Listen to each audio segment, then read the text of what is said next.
Now to President Trump's first 100 days, and we are at the halfway mark towards that important benchmark, 50 days in, and the president still facing an uphill battle to turn Obamacare into Trump care. We're working together. We have some great results. We have tremendous spirit, and I think it's something that's just going to happen very shortly. President Trump sitting down with House Republicans who are working to push new health care legislation through Congress. Moderate Republicans are concerned under the new plan, millions of Americans will lose their health insurance or have to pay much more, while conservatives say the new bill doesn't go far enough to get the government out of the health care business. Sometimes when you have pushback on one side and the other side from a political spectrum, you might have found the sweet spot. With the vote counting very close, the president's hosting White House parties with bowling, pizza, and beer.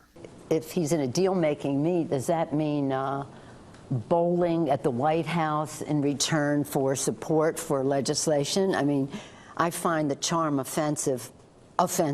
Meantime, ousted National Security Advisor Michael Flynn back in the spotlight today after news that he was working as a foreign agent for Turkey. At the same time, he was working for the Trump campaign and transition.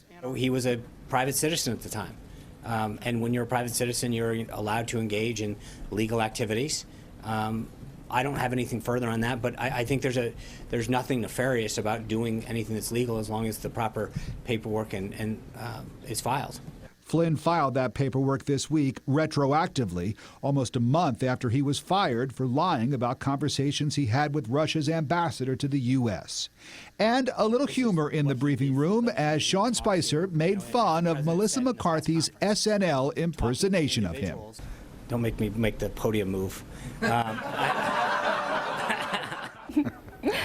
Jokes aside, the top Democrat on the House Intelligence Committee said today that he has seen no evidence to support President Trump's claims that former President Obama wiretapped Trump Tower. He says he expects it will soon be debunked.